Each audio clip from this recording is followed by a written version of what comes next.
Hello everyone, welcome to GS education classes. My name is Gita.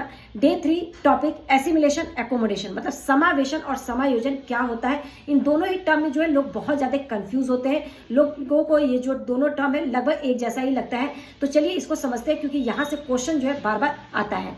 तो 30 days challenge में हम CDP के 30 most important topic करने वाले हैं, जिससे कि जहां से सी टैट में क्वेश्चन आते ही आते हैं, चाहे वो आपका सी टैट पेपर 1 हो या पेपर 2 हो। ठीक है, तो सबसे पहले समझते हैं कि एसिमिलेशन क्या होता है, समावेशन क्या होता है। तो याद रखिएगा, जब पुराने ज्ञान को नए ज्ञान के साथ जोड़ दिया जाता है वो कहलाता है समावेशन। मतलब पुराने ज्ञान को नए ज्ञान के साथ आत्मसात करना, आत्मसातकरण भी इसे बोला जाता है, इसी को समावेशन भी कहा जाता है।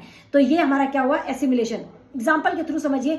जैसे कि एक बच्चे को आपने बताया, एक बच्चे ने एक डॉग को देखा कि वो डॉग है, तो बच्चे को आपने बताया कि देखिए इसके 4 पैर है, एक पूंछ है, ये इसका कलर ब्राउन है। तो बच्चे ने समझ लिया कि जिसके 4 पैर है, एक पूंछ है, तो वो क्या है, डॉग है।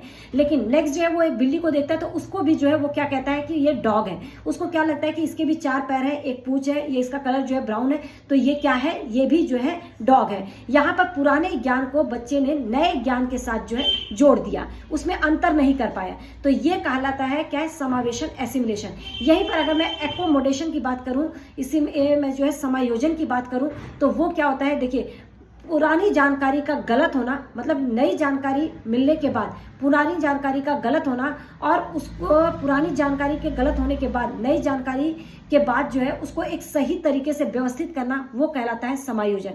ठीक है, मतलब नई जानकारी मिलने के बाद पुरानी जानकारी का गलत साबित होना और नई जानकारी के अनुसार उसे अपने ज्ञान को व्यवस्थित करना, अपनी जानकारी को व्यवस्थित करना, वो कहलाता है क्या, समायोजन। तो यहाँ पे हम या तो यूं कह सकते हैं कि पुरानी जानकारी का गलत होना, नई जानकारी के अनुसार उसमें संशोधन करना पुरानी जानकारी में, कहलाता है क्या, समायोजन। यहाँ पे जब पुरानी जानकारी में आप संशोधन कर देते हैं, मतलब उसमें सुधार ले लेते हैं, अपनी जानकारी को नए तरीके से व्यवस्थित करते हैं, तो वो कहलाता है समायोजन, एकोमोडेशन। ठीक है, जैसे कि एक बच्चे ने, बहुत बार ये क्वेश्चन आया कि एक बच्चे ने देखा कि आसमान में जो है पतंग उड़ रहा है, तो बच्चे ने बोला कि देखिए वहां पे जो है आसमान में चिड़िया उड़ रही है। तो उसके फादर बताते हैं कि वो चिड़िया नहीं, वो पतंग है, देखिए पतंग ऐसी होती है और चिड़िया ऐसा होता है। तो जब बच्चे को वो जो पुरानी जानकारी बच्चे का गलत साबित हो गया और नई जानकारी को उसको नए तरीके से जब उसमें संशोधन करके व्यवस्थित कर लिया, तो वो जो कहलाया समायोजन। तो उम्मीद करती हूँ कि अब जो है आपको ये टॉपिक जो है आपका गलत नहीं होगा, अब जो है इससे आने वाला क्वेश्चन जो है आपका गलत नहीं होगा, और ये टॉपिक जो है आपको क्लियर हो गया होगा।